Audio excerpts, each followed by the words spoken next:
Yo, what's good? It's your boy Luie Rackz back with this world tour of beverages. This is Frescolita de Venezuela.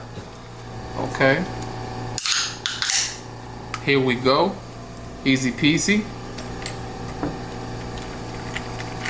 That's good. Cheers, ladies and gentlemen.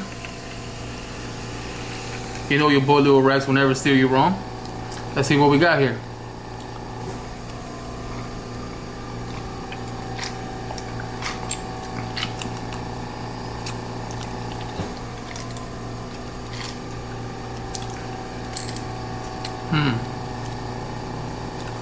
Damn.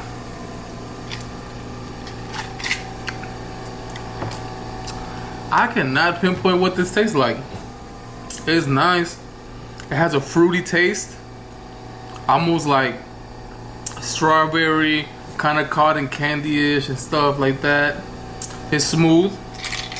Not what I would go for typically, but it's not bad, guys.